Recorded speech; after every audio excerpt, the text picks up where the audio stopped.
Dalam video kali ini kita akan membahas Kesultanan Cirebon. Kesultanan Cirebon adalah kerajaan bercorak Islam pertama di Tanah Sunda atau Jawa Barat.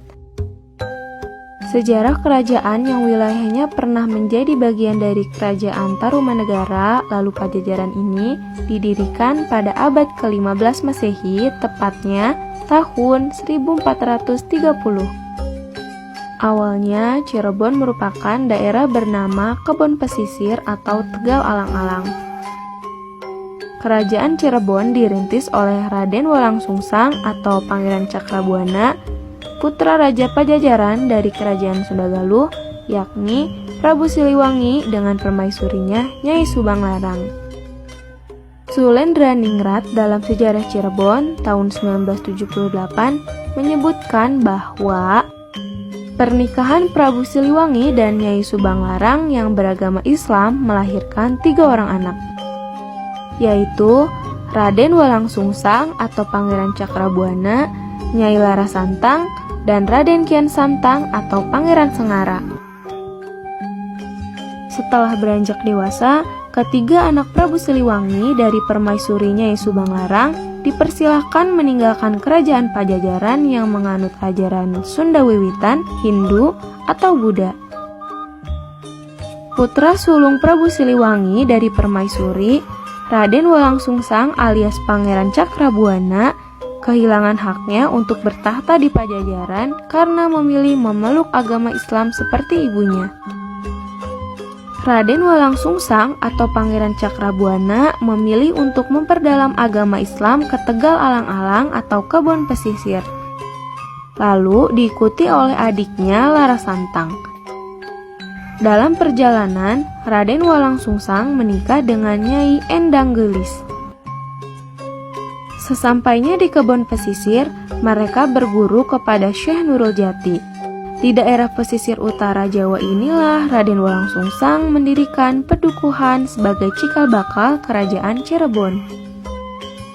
Setelah mendirikan Pedukuhan, Raden Walangsungsang dan Larasantang menunaikan ibadah haji ke Tanah Suci Mekah. Di perjalanan, Larasantang menikah dengan Syarif Abdillah bin Nurul Alim.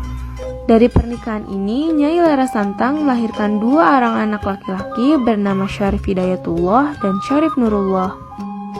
Sepulang dari Tanah Suci, dikutip dari Susilaningrat dalam Dalem Agung Pakungwati Keraton Kesepuhan Cirebon, Raden Walangsungsang kembali ke Pedukuhan dan mendirikan pemerintahan yang kemudian dikenal dengan nama Kerajaan atau Kesultanan Cirebon pada 1430 Masehi.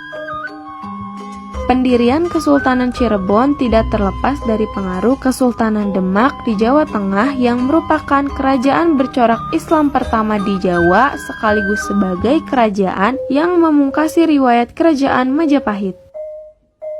Heru Erwantoro dalam Sejarah Singkat Kerajaan Cirebon yang termaktub di Jurnal Patanjala tahun 2012 menyebutkan Walangsungsang alias Cakrabuana wafat pada 1479, tampuk kekuasaan kemudian dilanjutkan oleh Syarif Hidayatullah.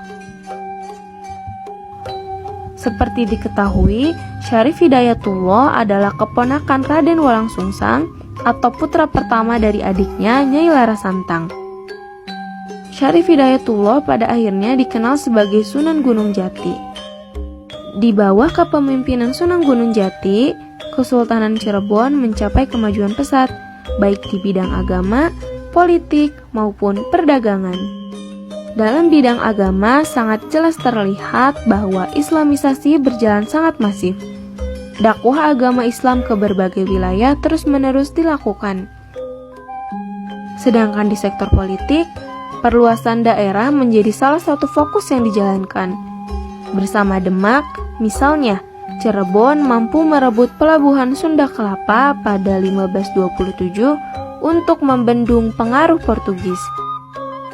Selain itu, tulis Heru Erwantoro dalam Sejarah Singkat Kerajaan Cirebon di Jurnal Patanjala tahun 2012, Sunan Gunung Jati menerapkan sistem politik yang didasarkan atas asas desentralisasi yang berpola kerajaan pesisir.